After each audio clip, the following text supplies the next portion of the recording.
the things of earth will grow strangely dim in the light of His glory and grace.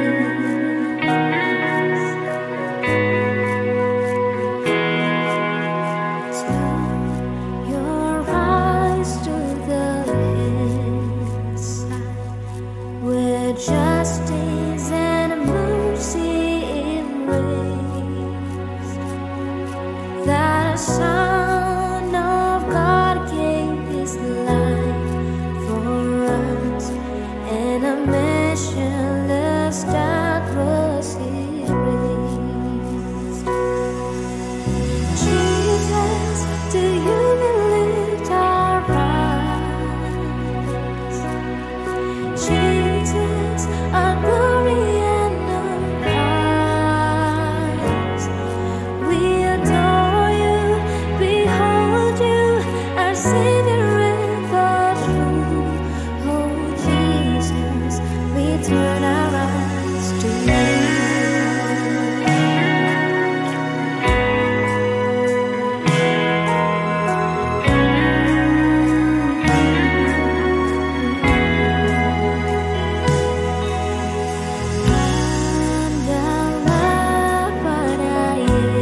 berbuat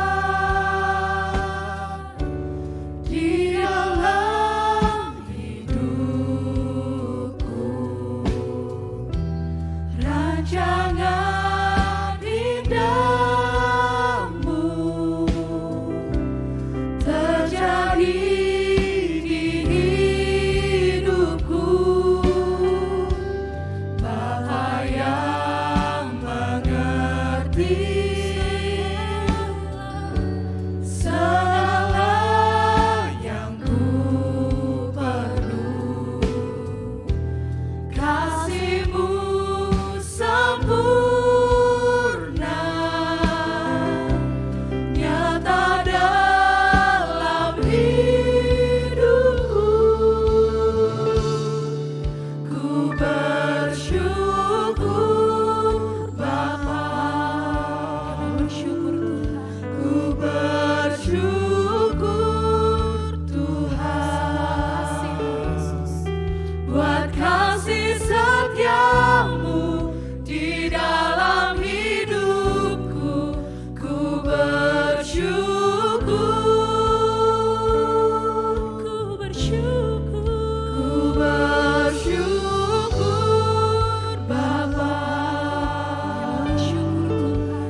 Sungguh kami bersyukur kepadamu ya Tuhan.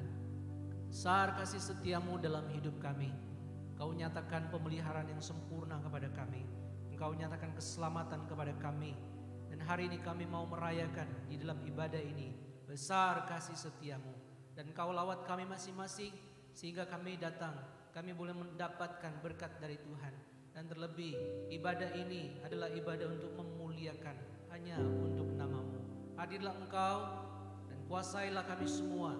Dan semua yang kami lakukan dalam ibadah ini kami persembahkan untuk hormat kemuliaan bagi nama Tuhan. Dan turunlah atas kami semua berkat di dalam nama Allah Bapa, Allah Anak, dan Allah Roh Kudus. Haleluya. Amin. Shalom. Shalom. Anak muda kok suaranya lemes. Shalom. Shalom. Sekali lagi shalom. Shalom. Yang kalau ngomong shalom, tangannya boleh diangkat teman-teman. Sekali lagi ya shalom. Shalom. Sekali lagi shalom. Shalom. Shalom. Semuanya sehat hari ini? Amin. Amin. Kita mau lebih lagi datang kepada Tuhan, membawa setiap pujian penyembahan kita hanya untuk kemuliaan Tuhan. Haleluya.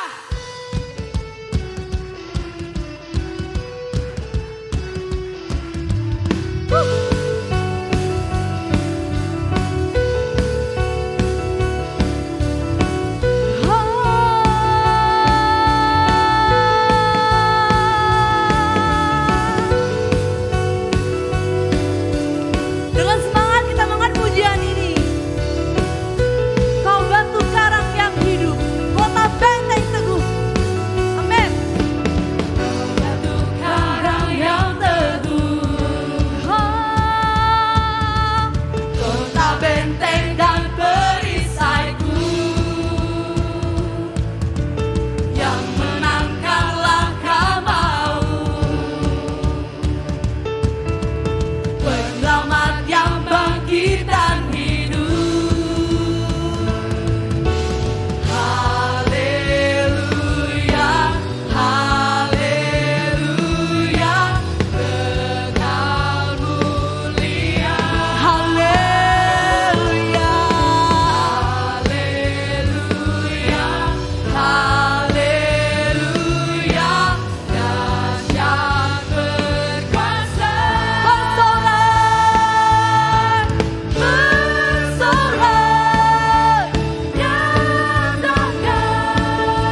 percaya Dia adalah Raja atas segala raja di dalam setiap kehidupan kita. Kita mau lebih lagi datang kepada Tuhan. Kita mau nyatakan Dia adalah Raja di atas segala raja. Haleluya! Kita mau bertepuk tangan untuk Tuhan kita.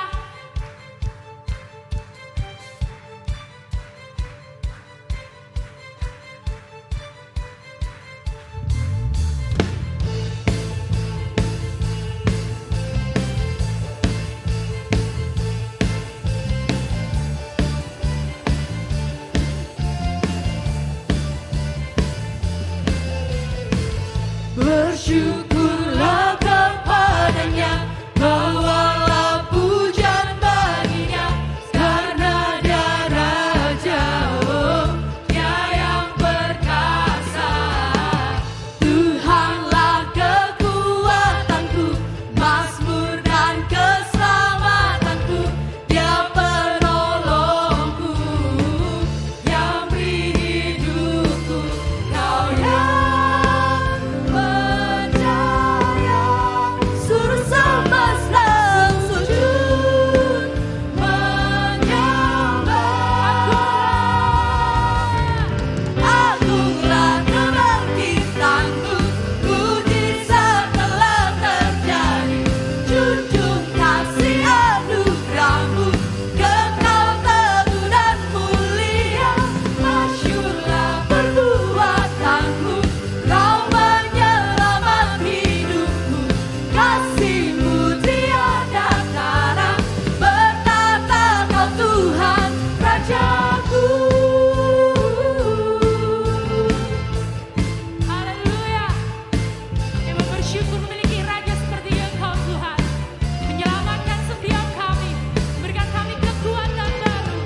Bersyukurlah kepadanya, bawalah pujian baginya, karena Dia Raja, oh, Dia yang perkasa.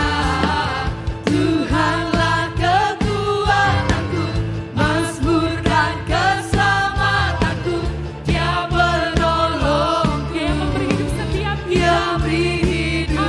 Kau yang percaya, suruh semesta sujud menyembah. Kita bangkitkan kita bersama-sama. Agunglah kebangkitanmu, mujizat telah terjadi. Junjung kasih anugerahmu, kekal teguh dan mulia. Masyurlah perbuatanmu, Kau menyelamat hidupku. Kasih-Mu tiada tara, bertata Kau Tuhan Rajaku. Haleluya.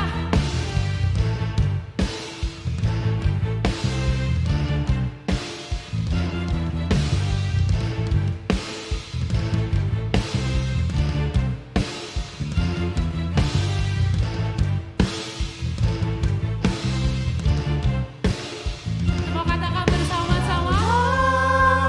Percaya, suruh semesta sujud menyembah. Tuhan kita. Agunglah kebangkitanmu, mujizat telah terjadi. Junjung kasih anugerahmu, kekal teguh dan mulia. Masyurlah perbuatanmu, Kau menyelamat hidupku. Kasih-Mu tiada tara, bertata Kau Tuhan Rajaku.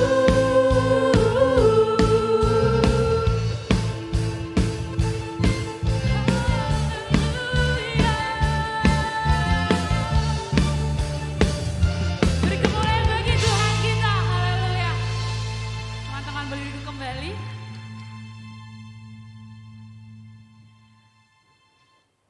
Mari teman-teman kita mau mempersiapkan hati dan pikiran kita untuk mendengarkan sebagian dari firman Tuhan. Sebelum firman Tuhan disampaikan, kita mau mengangkat pujian sampai akhir hidupku.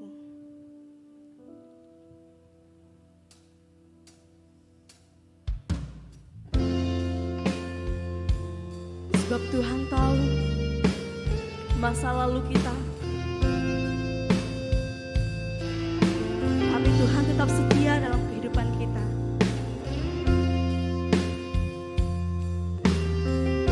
Mari teman-teman, kita mau sungguh-sungguh datang kepada Tuhan dengan setiap kerendahan hati kita.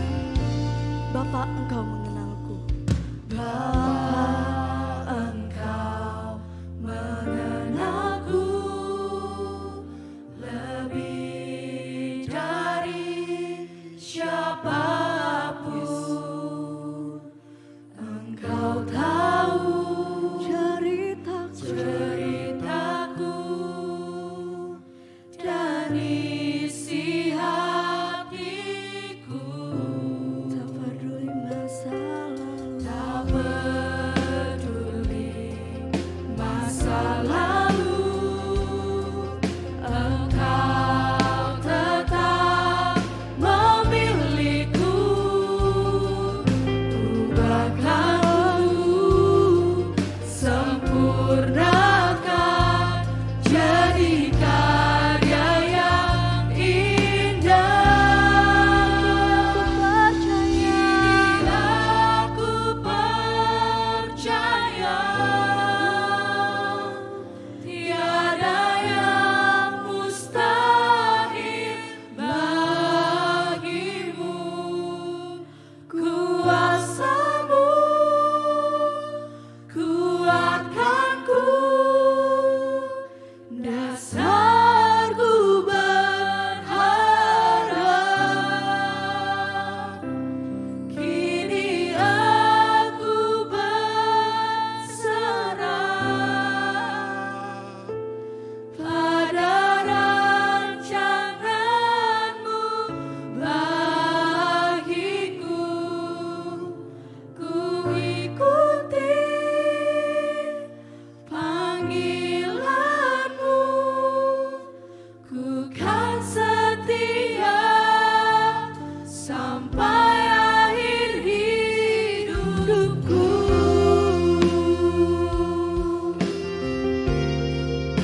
Biarlah pujian ini sebagai kerinduan kita. Kita mau katakan, Bapa, Engkau mengenalku lebih dari siapapun. Engkau tahu ceritaku dari isi hatiku. Saya mengundang teman-teman untuk bangkit berdiri. Tak peduli masa lalu, Engkau tetap memilihku. Ubahkanku, sempurnakan jadi karya yang indah. Kini aku percaya tiada yang mustahil bagimu. Kuasa-Mu kuatkanku, dasarku berharap. Kini aku berserah pada rancangan-Mu bagiku. Ku ikuti panggilan-Mu, ku kan setia sampai akhir hidupku. Aku percaya tiada yang Sebab tidak ada yang mustahil bagi Tuhan. bagimu. Biarlah kita mau setia sampai akhir hidup kita. Kuatkanku, Kita mau mendekatkan diri kita kepada Tuhan. dasarku Sebab Tuhan adalah dasar kehidupan kita. Kita mau berserah sepenuhnya kepada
Kami telah memuji-muji nama-Mu Tuhan. Dan kami telah menyembah Engkau Allah yang agung, Allah yang mulia, Allah yang kudus, Allah yang berdaulat atas segala kehidupan termasuk hidup kami. Sekarang kami ingin duduk tenang di dekat kaki-Mu dan mendengar perkataan-perkataan-Mu. Biarlah firman-Mu itu Tuhan mengubah kehidupan kami. Betapa jiwa kami haus akan sapaan Tuhan, akan tindakan Tuhan mengubah diri kami. Kami akui seringkali kami sulit untuk mendengar firman-Mu, apalagi memahaminya, apalagi melakukannya. Oleh karena itu di dalam kelambanan dan kebodohan kami memohon kepadamu Allah Roh Kudus, berbicaralah kepada kami. Buatlah kami mengerti dan menghargai firman-Mu. Ajarlah kami untuk peka akan perkataan-perkataan dan kuasa yang sedang bekerja melalui pemberitaan firman-Mu. Agar kami boleh diubah dalam kehidupan kami. Bapa dalam surga, kami bersatu hati meletakkan hamba-Mu di dalam banyak kelemahannya, kekurangannya. Kiranya kuasa Roh Kudus-Mu membungkus dia, menyertai pemberitaan firman-Mu, sehingga kami mendengar firman-Mu dan kami diubahkan. Bapak berfirmanlah karena kami telah siap untuk mendengar. Dalam nama Tuhan Yesus kami berdoa. Amin. Silakan duduk saudara.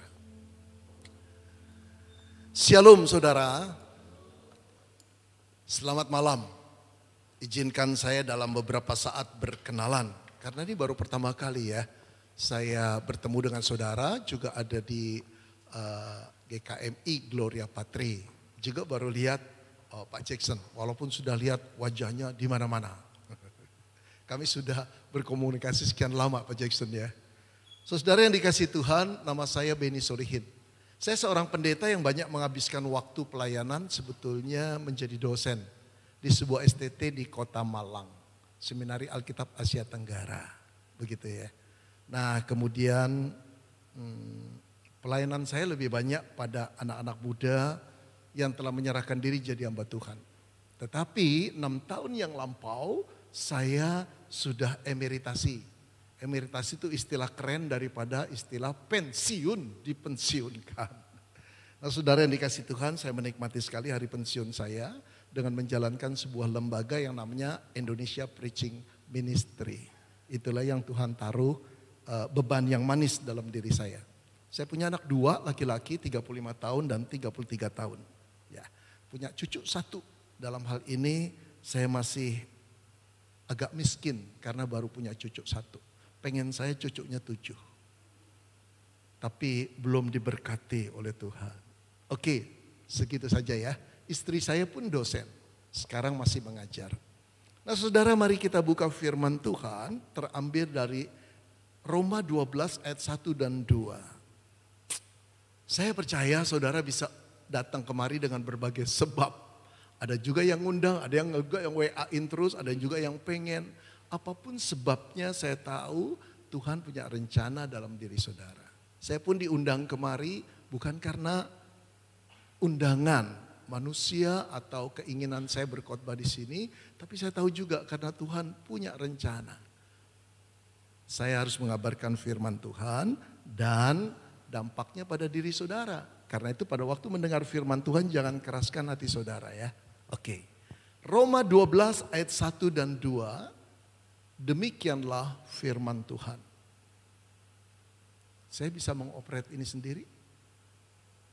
Kemana arahnya? Ke sana ya? Oke, gak bisa. Ada yang mampu menengking gangguan-gangguan? Bentar ya. Sudah ditancap belum?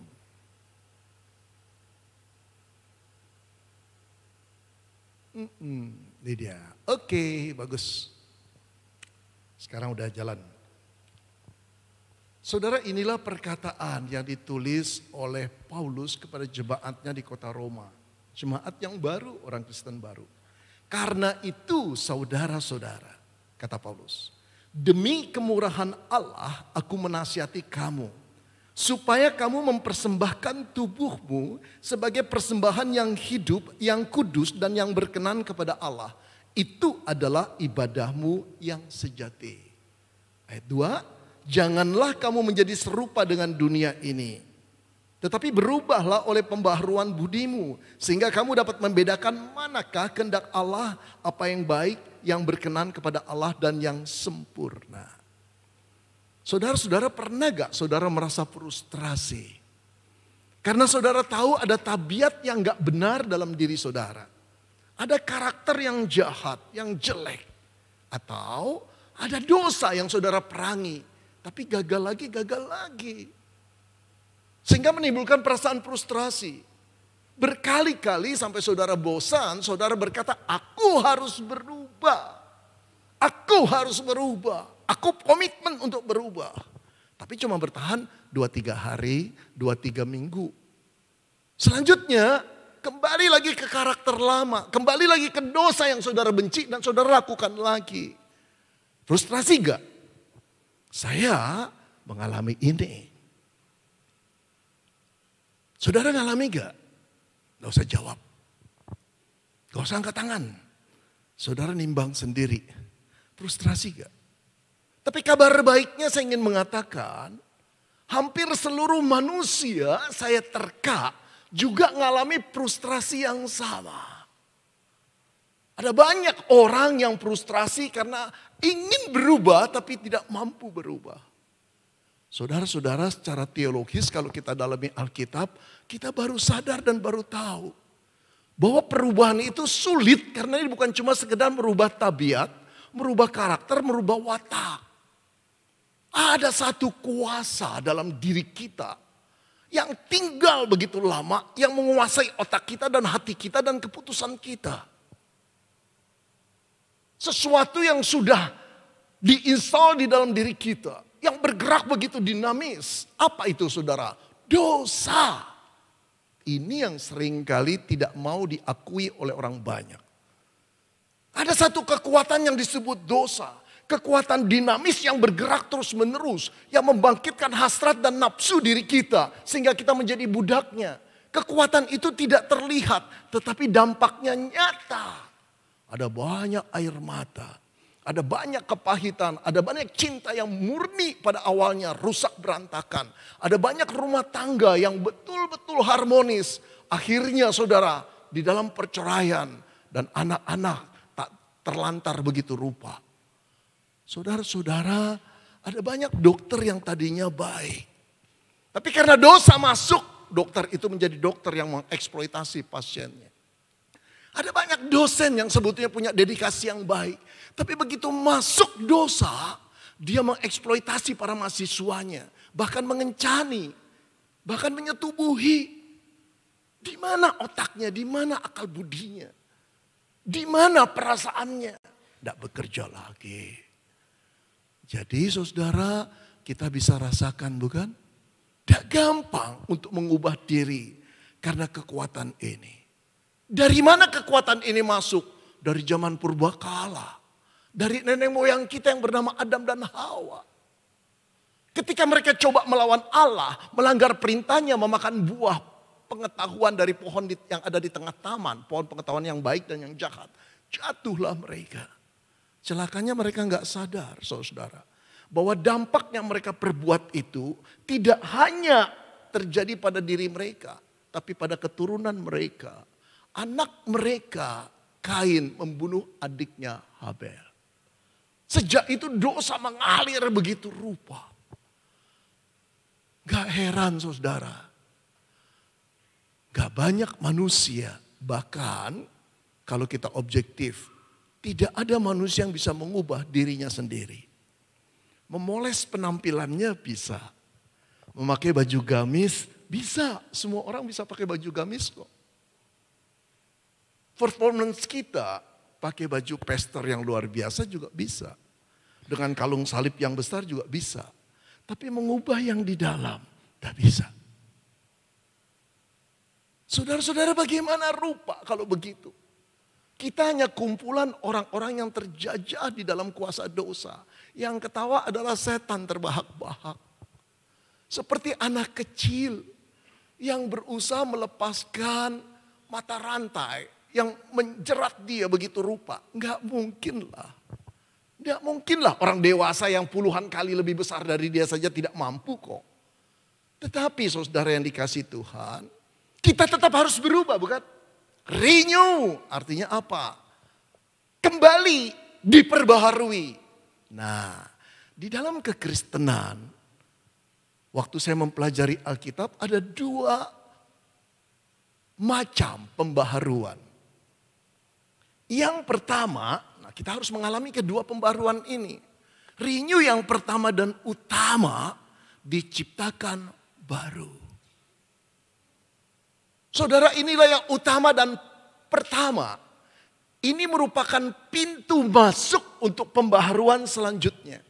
Tanpa ini tidak mungkin ada orang yang bisa memperbaharui dirinya sendiri. Tidak ada. Di dalam Roma 12 ayat 1, yang sering tidak diperhatikan adalah kata-kata ini. Karena itu saudara-saudara, kata Paulus Rasul Allah, demi kemurahan Allah, aku menasihatkan kamu. Sebelum dia menasehatkan jemaat di kota Roma untuk mempersembahkan diri mereka, dia mengacu pada satu frasa, demi kemurahan Allah. Apa itu kemurahan Allah? Saudara-saudara, bisa diterjemahkan, karena kemurahan Allah saudara-saudaraku jemaat di kota Roma, persembahkan dirimu. Orang Roma bertanya, kemurahan Allah yang mana yang telah kita terima? Saudara, pasal 1 sampai 11 menunjukkan. Kemurahan Allah itu mengacu kepada salib Kristus. Dulu mereka manusia berdosa, dulu mereka terjajah, dulu mereka tidak berdaya untuk mengubah diri mereka. Tapi sejak kedatangan Kristus, sejak mereka mengenal Yesus, mereka tahu. Mereka menatap salib, hati mereka tergetar. Mereka tahu anak Allah itu tersalib karena apa? Karena dosa-dosa mereka. Kalau engkau dan saya melihat salib, lihatlah puncak kekotoran, dosamu, dosa temanmu, dosa keluargamu, dosa seluruh manusia mencapai titiknya pada waktu Yesus disalib. Wow, itu kegelapan yang paling gelap. Orang yang memantek Yesus, mematikan Yesus di kayu salib, merasa bertindak dengan benar. Luar biasa bodohnya, luar biasa butanya, luar biasa gelapnya. Tetapi di salib Kristus, bukan cuma puncak kegelapan manusia ada di sana. Puncak murka Allah. Mengerikan sekali. Bagaimana mungkin Allah menghukum anaknya yang tidak berdosa? Bagaimana mungkin dia berteriak, Bapa, Bapa, mengapa engkau meninggalkan aku? Aduh saudara, itu perkataan yang seharusnya dikeluarkan olehmu dan olehku. Oleh orang berdosa yang tidak mampu untuk mengubah dirinya sendiri selain berbuat dosa. Puncak klimaks murka Allah ada di sana. Kenapa? Dia menghukum anaknya sekeras-kerasnya sampai mati di kayu salib. Seharusnya hukuman itu untukmu dan untukku, untuk orang berdosa. Tapi Allah mengalihkan objek hukuman itu dari kita manusia yang berdosa kepada anaknya. Gak masuk akal. Gak masuk akal. Bagaimana mungkin Bapak tega mengalihkan dosa orang yang memberontak kepada dia, kepada anak yang tidak pernah melanggar, membantah kehendaknya. Bahkan dia datang untuk mentaati kehendak Bapaknya. Tapi lihatlah yang ketiga, pada waktu engkau melihat Yesus disalib, lihatlah puncak kasih Allah ada di salib Kristus. Kekotoran dosa membuat keadilan Allah, membuat murka Allah menghantam anaknya yang menjadi substitusi atau pengganti engkau dan saya. Tapi sekaligus itu menunjukkan cinta kasih Allah kepada orang berdosa, kepadamu dan kepadaku. Saudara, inilah yang membuat engkau dan saya punya pintu masuk. Dilahirkan kembali. Diperbaharui lagi. Inilah pintu masuk yang pertama. Renew yang pertama yang harus engkau lewati dan aku lewati. Tidak ada manusia yang bisa mengubah dirinya sendiri. Kecuali dia mengalami renew yang pertama ini. Diciptakan menjadi baru. Caranya gimana Pak? Ternyata begitu mudah. Orang sulit-sulit melakukan ritual agama. Orang sulit-sulit berpuasa. Orang sulit-sulit saudara melakukan banyak sedekah. Tapi semuanya tidak mampu membujuk Allah untuk melupakan dosa yang begitu banyak. Allah adil, dosa yang harus diganjar, kebaikan yang harus di reward, begitu. Tapi enggak berarti kebaikan bisa menutup dosa. Tidak mungkin. Tapi dengan kematian anak Allah, dosa yang kita perbuat itu bisa dihapus. Caranya gimana? Kita tinggal datang pada Bapa Allah pencipta kita. Allah yang telah mengutus anaknya yang tunggal untuk mati buat kita. Di dalam satu doa yang sederhana. Dimunculkan dari hati yang betul-betul hancur. Tinggal berkata, Bapa ampuni aku. Saudara tahukah saudara? Itu kalimat mujizat yang luar biasa. Kalau engkau ingin menggerakkan Allah, jangan bentak-bentak Tuhan. Aku berdoa, kabulkan aku. Tuhan tertawa, apa hakmu? Ada banyak orang, kita berdoa, berantai, jangan ngeper sama Tuhan. Kita berdoa sampai dia ngeper sama kita. Akhirnya dia memberkati kita, omong kosong. Tidak ada yang bisa menakutkan Allah. Tapi hati Allah tidak akan pernah bisa tahan ketika seorang berdosa dengan hancur hati berkata, Bapa, please forgive me. Kenapa? Kenapa saya bisa mengatakan Bapak tidak pernah tahan? Karena tahukah engkau, ketika dia mengutus anak tunggalnya, ketika Yesus sekarat di kayu salib, kalimat itulah yang dia tunggu-tunggu. Dia menunggu orang-orang di bawahnya. Untuk berkata, ampuni aku Tuhan. Itu yang dia dengar dari penjahat yang ada di sebelahnya. Yang pada detik-detik terakhir bahwa dia berbeda dengan kami. Dia pasti Mesias. Di dalam ketakutannya, di dalam perasaan tidak layak. Penjahat di sebelahnya cuma berkata, kalau engkau datang nanti, ingat aku. Yang dia mohon cuma diingat. Yang dia dapat apa? Hari ini juga, kata Yesus, engkau akan ada bersamaku di dalam Firdaus. Permintaan karena tidak layak dijawab dengan penerimaan yang berkelimpahan. Itulah hati Yesus. Saudara, engkau tidak bisa mengubah dirimu mirip dengan aku. Aku frustrasi sampai umur 20. Aku anak jalanan. Aku orang brengsek, aku tidak sekolah sejak aku 1 SMA. Keluyuran malam pulang pagi, gak karuan. Guru-guru mengusir aku, oke enggak apa-apa. Tapi mamaku berkata, keluarlah engkau. Kau seperti telur-telur yang busuk yang mempermalukan nama keluarga. Sakit sekali. Tapi itulah kehidupanku. Ketika aku putus asa untuk mengubah diriku, beliau tidak putus asa. Sampai aku dengar kisah tentang beliau. Aku masuk ke gereja, aku menangis dan berkata, Tuhan ampuni aku. Dia menciptakan aku jadi baru. Dia membuat aku jadi benih yang lain. Tidak akan pernah aku lupa. Tidak ada orang yang ngajak aku ke gereja. Tidak ada orang yang menginjili aku. Tidak ada teman, gak ada orang Kristen yang berkata, Ben ke gereja yuk. Tidak, aku gak pernah nginjak gereja sebelum umur 20. Datang sendiri dan menerima kabar yang luar biasa. Aku ternyata dicintai Tuhan. Bahwa dia mati buat aku orang berdosa. Aku datang berlutut dan menangis gak karuan. Dia memeluk aku. Lama kemudian baru aku sadari. Apa yang dia katakan, buluh yang terkulai tidak pernah dipatahkannya. Sumbu yang berasap tidak pernah dipadamkannya. Saudara, engkau lelah untuk mengubah dirimu. Untuk menghilangkan kita dari gambar-gambar addicted, gambar porno aja. Kita tidak mampu kok. Apalagi perasaan iri hati kita pada orang yang lebih dari kita. Apalagi menguasai pikiran kita yang kotor. Addicted dan dalam free sex. Gak gampang itu. Itu ikatan dosa yang luar biasa. Tapi tahukah engkau, dosa itu telah ditaklukkan oleh anak Allah dan dibayar lunas harganya. Kalau engkau ingin mengalami pembaharuan, pembaharuan yang pertama dan utama ini harus kau alami. Datang.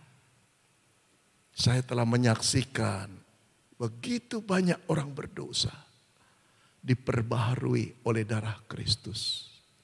Dengan datang, dengan kehancuran. Oh saudara, begitu banyak kesaksian.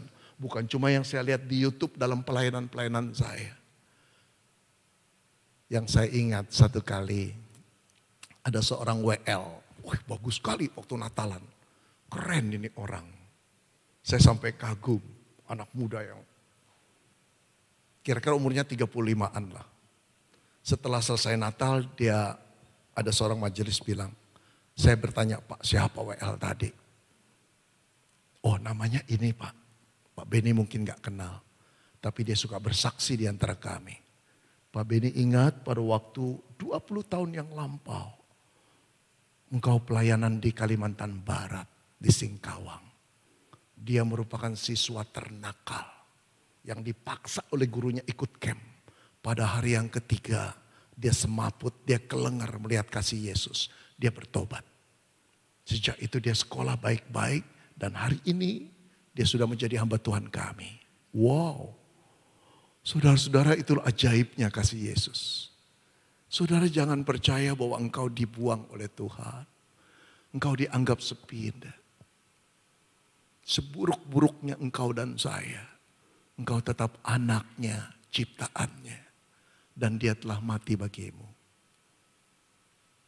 Siapa yang mau berkata, Tuhan ampuni aku, saatnya malam ini. Tanpa itu 20 tahun lagi engkau akan berkata, ubah aku Tuhan. Capek bukan? 20 tahun lagi engkau berkata perkataan yang sama, ubah aku Tuhan. Malam ini engkau tidak boleh lewati. Di dalam hatimu, dengan kehancuran hati, kau tahu dirimu siapa. Kau berkata kepada Tuhan, ampuni aku Tuhan. Aku percaya engkau telah mati mengganti seluruh hukuman dosaku. Perbaharui aku, ciptakan aku menjadi baru. Itu dia. Saudara-saudara, Kitab Korintus mengatakan siapa yang ada di dalam Kristus, dia menjadi ciptaan baru. Pernah engkau menjadi ciptaan baru? Saudara-saudara, setelah engkau diciptakan baru oleh Tuhan, wajahmu masih sama. Hidupmu masih sama, rambutmu masih sama. Gak ada yang beda kok. Tapi sebetulnya ada sesuatu yang radikal terjadi dalam dirimu dan diriku. Pada waktu engkau telah diampuni dan diciptakan baru. Apa itu? Status yang radikal dalam dirimu. Ini mirip begini. Mirip ketika engkau masih mahasiswa. Status mahasiswa. 4 tahun kau belajar sampai skripsi, sampai sidang, lulus. Dan di hari wisuda engkau dinyatakan lulus. Begitu dinyatakan lulus, engkau pakai toga, saudara. Engkau sudah sarjana, bukan lagi mahasiswa. Wajahmu berubah gak? Enggak. Kegantenganmu menurun gak? Meningkat gak? Enggak. Kecantikanmu? Enggak, sama saja kok. Tetapi statusmu sekarang bukan mahasiswa lagi. Pada waktu engkau menikah, malam itu Pak Pendeta sudah mengatakan apa yang disatukan Tuhan jangan diceraikan manusia. Lalu mengumumkan sekarang kita tidak lagi memanggil Lucy dan Joni, tapi Tuan Lucy dan Nyonya Joni. Wah, kamu sudah diresmikan jadi suami istri. Kamu tetap orang yang sama gak? Sama. Apa yang berubah? Status. Engkau bukan single lagi, engkau bukan jomblo lagi. Jangan bertingkah laku seperti single, gak cocok. Engkau sudah istri orang, engkau sudah suami orang. Ingat itu. Oke. Apanya yang berubah? Status. Ketika Allah menciptakan baru engkau dan saya, kita betul-betul menjadi anak Allah. Berbeda dengan anak-anak kegelapan. Tidak sama lagi. Nah, sekarang mulai ini. Kita mengalami pembaharuan yang kedua. Saya katakan ada 2 pembaharuan, bukan? Pembaharuan yang kedua, pembaharuan yang kemudian itu pembaharuan mindset. Pembaharuan akal budi, pola pikir. Ini ayatnya bagian yang kedua. Di sana dikatakan, janganlah kamu menjadi serupa dengan dunia ini. Tetapi berubahlah oleh pembaharuan budimu. Sehingga kamu dapat membedakan manakah kehendak Allah, apa yang baik, yang berkenan kepada Allah dan yang sempurna. Kau sudah jadi ciptaan baru. Semua masih sama, tetapi statusmu berubah. Sekarang bukan status anak kegelapan, tapi anak terang, anak Allah, ciptaan baru. Tapi tidak mudah, bukan? Kita ciptaan baru, tapi belasan tahun kita hidup di dalam dosa. Dalam kedagingan kita, dalam cara pikir dunia. Nah, Paulus berkata kepada jemaat di kota Roma, berubahlah oleh pembaharuan budimu. Kota Roma itu kota metropolis. Kota Roma itu kota tempat orang jor-joran kekayaannya. Flexing banyak di sana. Kota Roma itu sultan-sultannya juga banyak. Penipunya juga banyak. Skema ponzi di sana juga sudah ada saya kira. Banyak sekali. Toko-toko yang glamour, bintang-bintang film banyak di sana. Menggiurkan. Tempat hiburan malam gak pernah kurang. Nafsu dunia dibangkitkan. Jemaat di Roma tinggal di sana. Paulus berkata, awas. Berubahlah oleh pembaharuan budimu. Jangan kamu jadi serupa dengan dunia. Yang dimaksud dunia apa sih? Saudara, yang dimaksud dunia itu sistem nilai. Segala sesuatu yang coba untuk melawan Allah. Menentang Allah. Ingin menjauhkan umatnya dari Allah. Itu dunia. Jadi dunia itu selalu dipakai oleh Alkitab dalam beberapa pengertian. Salah satunya adalah sistem nilai yang selalu mau melawan Allah. Nah, setelah kita dilahirkan baru, jangan lupa. Kita masih hidup di dalam dunia yang pernah jatuh dalam dosa. Setan berkeliaran di sana untuk membangkitkan kedagingan kita, hawa nafsu kita. Supaya kita jadi orang Kristen yang duniawi. Ini bukan rancangan Allah. Paulus berkata, berubahlah oleh pembaharuan budimu. Apa budi itu? Mindset.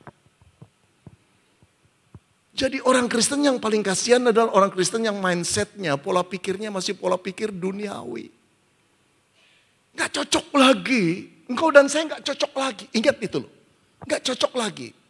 Saudara tahu, dunia itu pengen membujuk kita untuk kembali ke masa lalu. Bahkan ngikut aliran dia lagi. Kalau saya boleh ilustrasikan, dunia itu pengen aplikasinya terdownload di otakmu dan otakku. Dengan berbagai bujukan. Bujukannya adalah, inikah paket Anda? Anda dapat undian. Atau dalam bentuk undangan perkawinan. Silakan klik undangan ini. Wow, kayaknya pengen ngeklik bukan? Filenya bentuknya APK. Banyak orang terpancing ingin tahu bukan? Klik. Begitu klik terdownloadlah aplikasi itu. Begitu terdownload HP saudara, laptop saudara dan saya sudah dikontrol dari kejauhan. Tidak bisa lari. Seluruh rahasia dia bongkar dan dia tahu. Tujuannya satu, untuk menipu engkau dan saya dan merugikan dan menghancurkan. Saudara, begitulah cara kerja dunia. Dia ingin aplikasinya terdownload. Saudara-saudara, kalau kita lihat medsos di zaman sekarang, saya kagum dengan content creator. Itu satu kerjaan yang baru, yang juga membuat kreasi, kadang-kadang menghibur, gak ada habis-habisnya kita geser-geser TikTok kita bukan. Menarik sekali, gak salah. Ada orang yang saya ikuti, saya lihat tayangannya. Kalau kita ingin menjadi content creator, YouTuber yang banyak orang like dan subscribe. Kita harus konsisten untuk mengisi itu, memposting itu. Sehari 3 kali. Dan kualitasnya dikasih tahu. Dan ide-idenya dikasih tahu. Dan cara penulisan judulnya dikasih tahu. Tapi saya agak keberatan saudara. Kadang-kadang jengkel gak saudara dengan penjudulan yang bersifat clickbait. dengan penjudulan yang menipu. Misalnya, saya suka nonton Kevin, bulu tangkis Indonesia. Salah satu double pria yang saya banggakan adalah Kevin dan Marcus. Tapi prestasi mereka sudah 3 tahun ini menurun. Makin tua, bukan? Judulnya adalah mereka baru tahu. Mereka baru tahu mental sang juara luar biasa. Begitu saya tonton, ya biasa-biasa aja. Gak ada yang luar biasa. Betul gak? Misalnya tokoh-tokoh politik lagi. Baru ditangkap dan diadili oleh KPK. Masa sih saya gak pernah baca orang ini ditangkap diadili. Begitu saya klik, gak ada yang diadili. Cuma perkataan kita harap dia ditangkap cepat-cepat. Loh, saudara perhatikan ya antara isi dan judul. Enggak sejalan bukan? Kenapa judul dibuat itu? Supaya banyak yang ngeklik bukan? Artinya dengan cara menipu. Nah saya lebih heran lagi di zaman sekarang. Ada banyak wanita yang memamerkan tubuhnya, goyangnya. Cuma begitu aja kok. Untuk mencari uang. Cari uang enggak salah. Tapi kita anak Tuhan jangan serupa dengan dunia. Enggak. Kalaupun ingin kita jadi apologet Kristen, bagus saya bersyukur ada banyak anak muda yang dibangkitkan Tuhan untuk menjawab kesalahpahaman orang tentang iman Kristen. Tapi nggak perlu pakai kalimat dan penjudulan-penjudulan yang menipu orang. Saudara kita harus berbeda. Kita harus berbeda dengan dunia. Nah pembaharuan yang kedua ini saudara-saudara. Bersifat terus menerus, continue. Pembaharuan yang pertama kita diciptakan baru itu pintu masuk yang luar biasa. Perubahan status dari anak kegelapan menjadi anak-anak Allah. Setelah jadi anak Allah jangan harap engkau seketika sudah mencapai kesempurnaan. Tidak ada. Saudara kalau lihat hamba Tuhan yang besar. Kemudian mempunyai gereja yang besar. Dihormati baik di dalam negeri, di luar negeri. Berkhotbah yang ngeklik tuh ribuan orang bahkan jutaan orang. Percayalah. Dia juga hamba Tuhan yang jatuh bangun. Tidak ada. Nggak ada anak Tuhan yang rohaninya langsung tumbuh jadi dalam seketika. Top kayak begitu. Tidak ada. Semua jatuh bangun. Di balik kehebatan hamba Tuhan yang kau lihat luar biasa. Ada banyak tangisan dan berkata Tuhan ampuni aku. Tuhan aku gagal. Tapi apakah Tuhan membuang kita? Itulah luar biasanya yang disebut kasih karunia Allah. Saudara kalau engkau berada di dalam agama yang lain. Engkau akan selalu dihantui oleh perbuatan dosa dan hukuman. Selalu. Hidupmu gak tenang. Apakah kalau aku mati aku akan diterima Tuhan di surga? Berapa banyak pahalaku? Saudara-saudara itu tidak pernah ada dalam perhitungan Yesus. Karena dia menyelamatkanmu dan menyelamatkanku bukan karena pahalamu telah penuh. Tapi karena dia adalah Allah yang punya kasih karunia, anugerah. Karena dia sayang padamu dan padaku, pada manusia yang berdosa, yang milik kepunyaannya, yang telah dijatuhkan oleh iblis. Dia rebut kembali walaupun harus mengorbankan dirinya. Dan kalau Yesus menyerah hanya sekali saja memperbarui engkau. Kemudian kau jatuh lagi langsung Yesus berkata, aduh capek lah gue sama anak ini. Oke lah tak ampuni lagi 2 kali. Sampai 1 kali kita jatuh lagi dan Yesus berkata, ini udah 211. Gila orang ini, diampuni buat lagi, diampuni buat lagi. Tahukah engkau, kalaupun kita sampai 211 kali setelah dilahirkan baru meminta pengampunan lagi dan jatuh dalam dosa lagi. Tuhan tidak akan pernah menolak memberi pengampunan kepada engkau dan aku. Bahkan, barangkali engkau terkejut. Kalau Tuhan membuka dosamu setelah engkau dilahirkan kembali. Mungkin sudah ratusan ribu kali. Tapi jangan harap Allah akan meninggalkanmu. Sekali diselamatkan, tetap diselamatkan. Sekali menjadi miliknya, tetap menjadi miliknya. Ini bukan berarti dia mengabaikan dan menganggap remeh dosamu. Tidak apa-apa nak, tidak apa-apa. Apa-apa. Dia tersinggung, dia marah, dia luka. Tapi dia tahu Tidak ada cara untuk membuat dan engkau untuk menjadi lebih kudus dan lebih suci. Kecuali diampuni lagi, ditarik lagi. Diampuni lagi, ditarik lagi. Saudara, 2 tahun yang lampau, virallah dunia medsos Indonesia. Menjelang Natal, kira-kira tanggal 4, tanggal 5 Desember.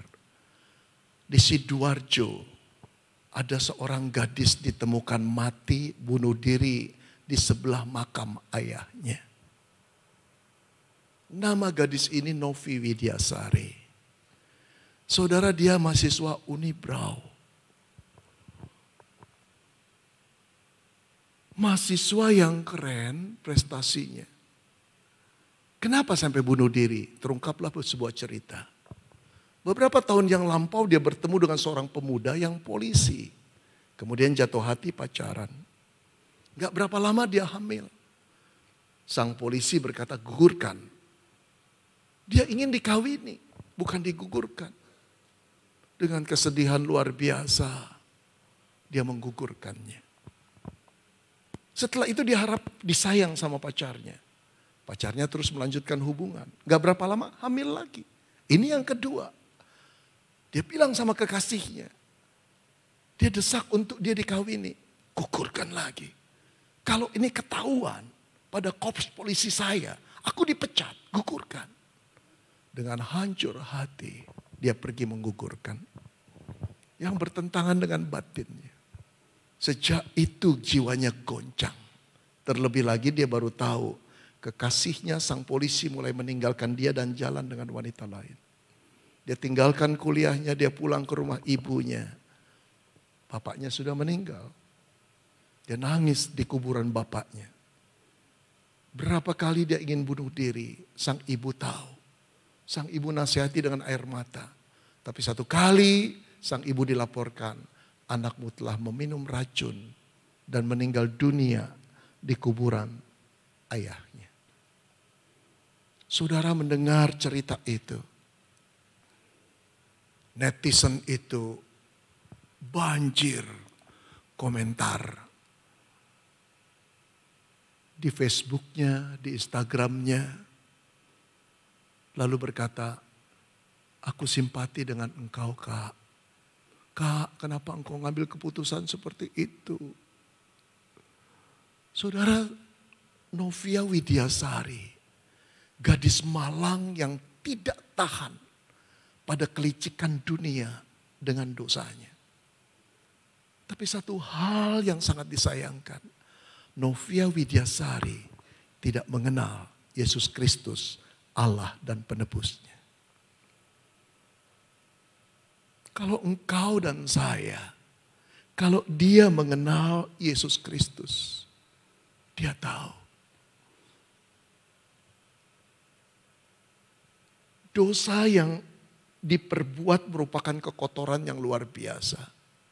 Tapi bukan berarti hati Allah tertutup bagi orang pencina seperti itu. Dia akan datang pada Allah dan berkata, Tuhan, aku kotor, aku ternoda, aku ibu yang menggugurkan anak-anakku.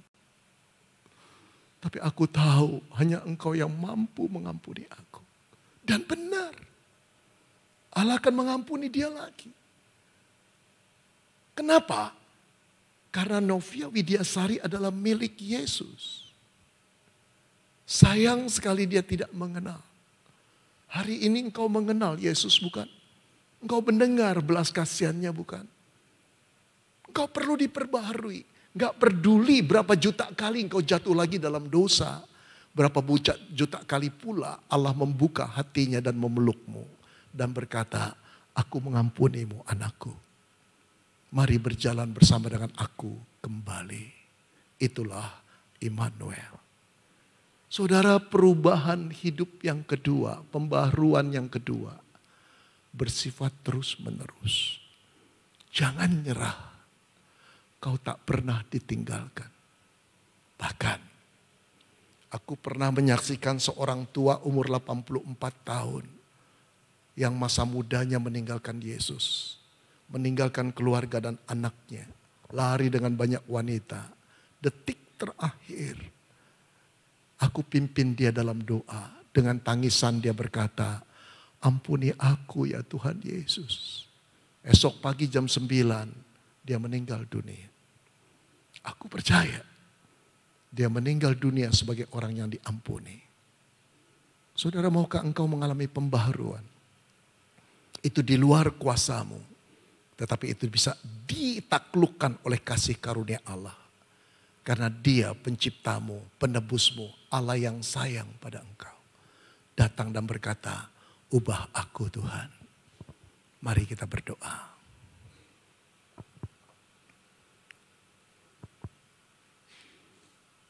Bukan secara kebetulan engkau duduk di dalam rumah Allah. Bukan secara kebetulan engkau mendengar isi hati Tuhan. Dia ingin mengampunimu. Dia rindu mengampunimu. Dia telah siap untuk mendengar pengakuan dosamu. Tahukah engkau, sudah berapa lama dia ingin mendengar pengakuan dosamu? Bukan 1-2 jam, bukan 1-2 tahun. Barangkali sudah belasan tahun dia menunggu.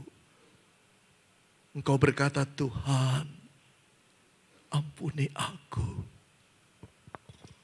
Lord, please forgive me, Lord. Ia akan lari memelukmu. Ia akan memelukmu dengan erat dan berkata, aku mencintaimu anakku. Dari engkau dalam rahim ibumu, aku yang membentuk engkau. Aku yang punya rencana yang indah dalam hidupmu. Tapi pemberontakan membuat engkau jauh daripadaku. Aku selalu mengharap engkau pulang di dalam pelukanku.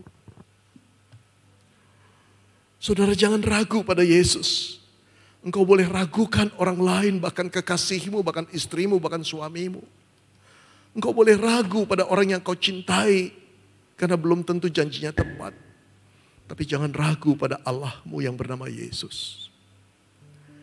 Dia telah membuktikan dirinya sayang padamu dengan kematiannya di kayu salib.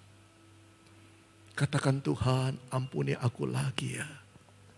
Dan kau akan diperbaharuinya lagi.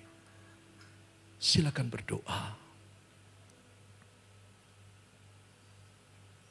Izinkan Allah mendengar doa permohonan pengampunan darimu.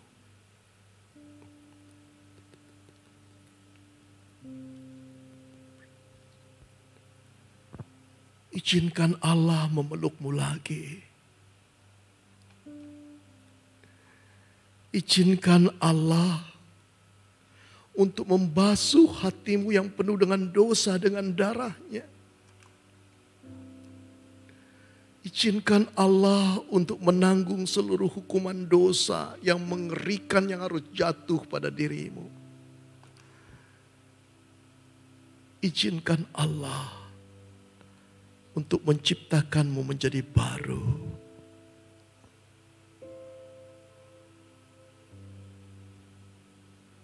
Izinkan Allah untuk tinggal di dalam hatimu selama-lamanya. Izinkan Allah untuk memilikimu selama-lamanya.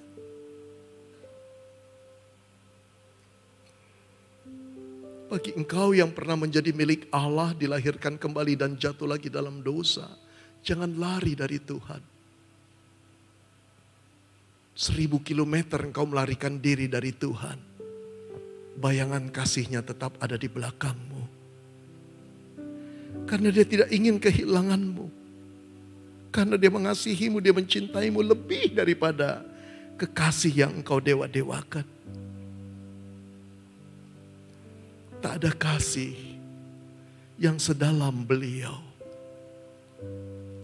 Tak ada kasih yang setulus seperti hati Beliau. Tak ada kasih yang mampu mengampuni terus-menerus kesalahanmu kecuali Dia, Beliau Yesusmu. Katakan sekali lagi, ampuni aku Tuhan.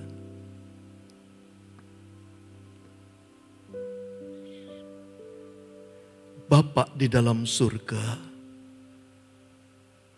dengan tertunduk dan malu,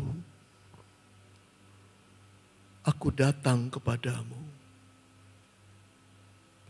Tapi sekaligus aku merasakan kasih-Mu yang luar biasa. Kau tak pernah meninggalkanku, Bapa.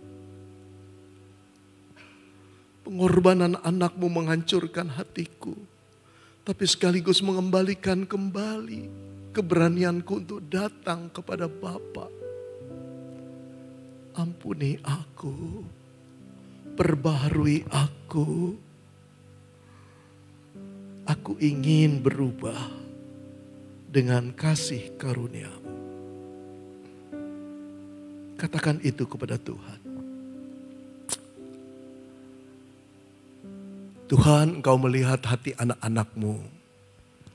Kasih karunia-Mu memenuhi ruang ini. Juga memenuhi hati anak-anak-Mu. Orang-orang berdosa yang telah diampuni oleh darah Kristus. Jadikan mereka ciptaan baru. Peluk mereka lagi sebagai orang yang dimenangkan oleh kasih karunia-Mu. Ajar mereka untuk mempersembahkan diri. Menjadi persembahan yang hidup, yang kudus dan berkenan di hadapan Tuhan. Pakai hidup mereka.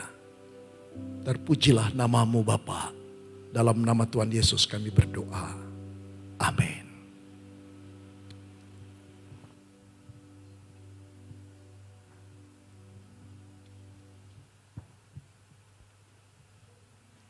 Puji nama Tuhan, firman Tuhan yang sangat memberkati kita pada malam hari ini.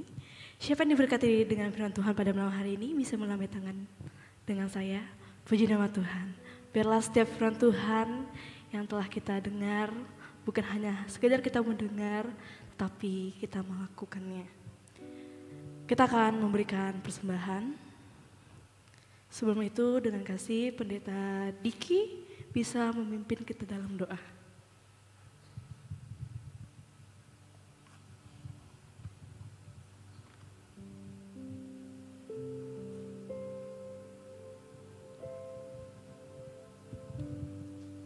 Mari kita berdoa.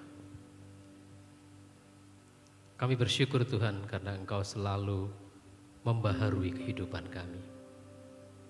Seberapa kotor kehidupan kami, Engkau selalu merindukan kami datang kembali kepadamu. Biarlah firman-Mu yang Engkau taburkan melalui hamba-Mu menjadi kekuatan dan penghiburan dalam kami sebagai anak-anak muda menjalani kehidupan ini. Bahwa kami memiliki sosok yang selalu menerima kami, menantikan kami pulang, menjadi orang-orang yang punya hati dan pengharapan di dalam Tuhan. Terima kasih Tuhan. Saat ini Tuhan, kami juga mau memberikan yang terbaik kepadamu. Ini berasal dari-Mu dan kami berikan untuk pelayanan, kasih di mana kami berpelayanan di gereja-gereja untuk anak-anak muda. Perlengkapi setiap orang-orang yang menangani persembahan. Bila persembahan ini menjadi pelebaran kasih kerajaan Tuhan dimanapun kami berada. Terima kasih Tuhan, di dalam nama Tuhan Yesus kami berdoa. Amin. Persembahan dijalankan, kita mengangkat pujian Aku Diberkati.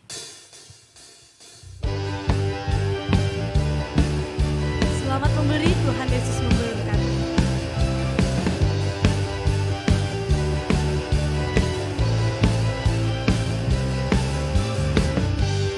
Kasih setiamu nyata bagiku,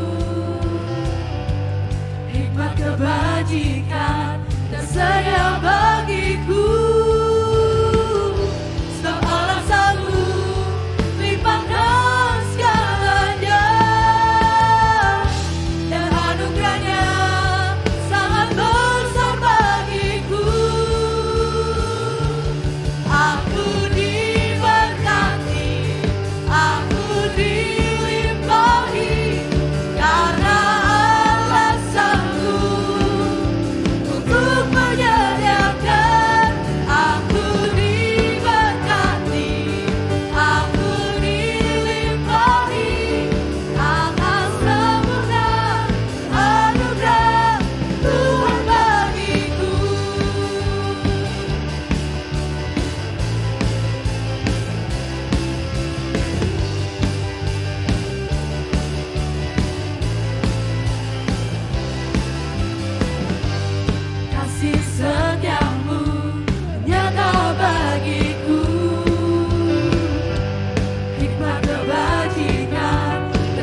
Puji nama Tuhan.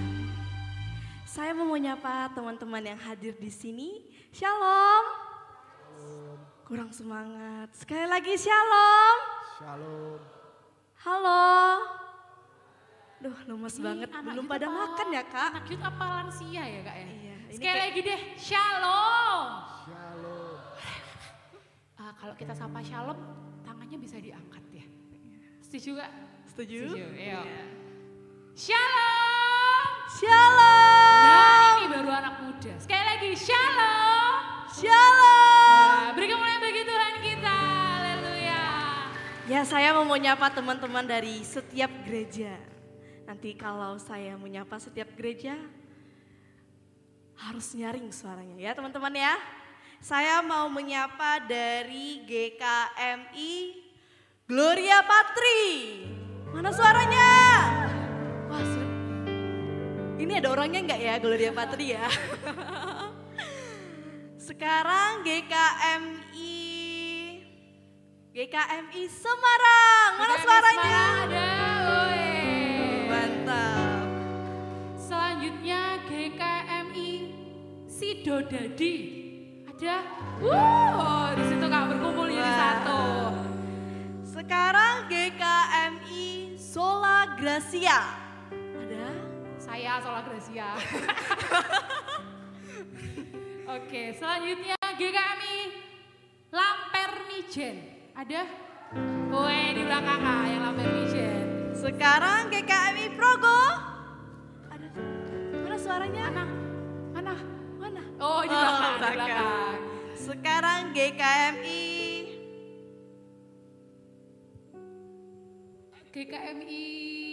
Peniel. Woi, banyak loh. Sekarang dari GKMI Salatiga. Salatiga. Jauh, banyak 3.000 orang. Keren. Keren. Sekarang dari GKMI Brangkongan. Ada? Rame Kak, rame. GKMI Surakarta. Ada? Oh, mana? Ada? Oh, ada itu di situ, di tengah tuh. Ada.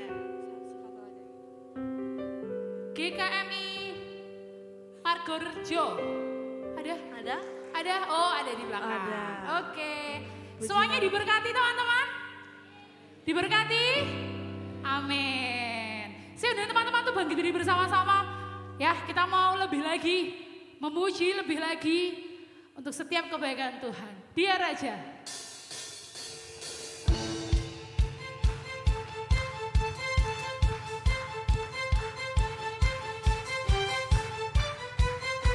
Ayo tepuk tangannya di atas teman-teman.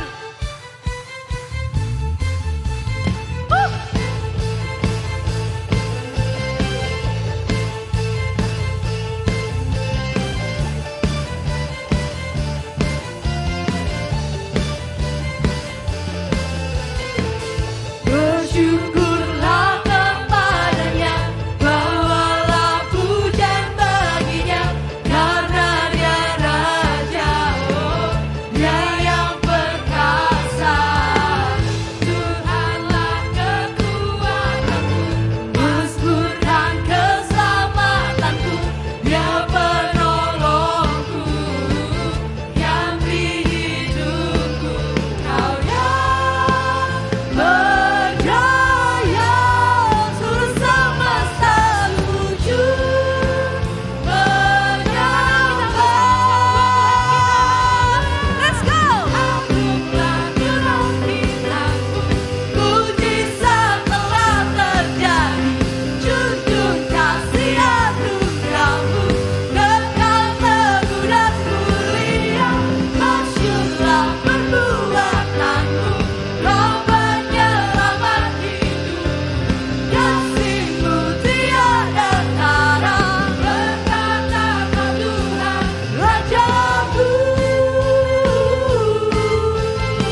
Kita akan menutup ibadah kita dan kita akan menerima berkat dari Tuhan. Kita berdoa bersama-sama. Bapak, terima kasih untuk ibadah hari ini. Kami mendapat banyak sekali berkat Tuhan melalui puji-pujian, melalui musik Tuhan yang dimainkan, melalui kebenaran firman-Mu. Kami sadar dan percaya Tuhan bahwa kami anak-anak muda yang terus berproses. Bapak rindu supaya Engkau terus berjalan bersama-sama dengan kami melalui setiap pergumulan kami, baik suka maupun duka, agar kami dapat menjadi satu anak-anak Kristus yang terus menyinar dengan kasih anugerah-Mu Tuhan. Bapa, kami rindu ketika kami keluar dari tempat ini, kami diutus menjadi saksi-saksi-Mu yang hidup untuk membawa kebenaran Injil-Mu Tuhan, membagikannya kepada setiap sesama kami yang bertemu dengan kami, agar bisa mengenal bagaimana kasih Kristus itu juga merangkul mereka. Sekarang mari teman-teman kita mohon, kita menerima berkat dari Tuhan. Kiranya Allah Sang Pengampun menyertai hidupmu di dalam pengampunannya. Kiranya Sang Kristus, sahabat sejati itu, memelukmu di dalam kasih setianya. Kiranya Roh Kudus, Allah yang penghibur itu, memberimu hati untuk mengampuni orang-orang yang bersalah kepadamu dan terus memperbarui kehidupanmu. Biarlah pengampunan dari Allah Tritunggal Maha Kudus itu, Bapa, Anak, dan Roh Kudus, menyertai kehidupanmu sampai selama-lamanya.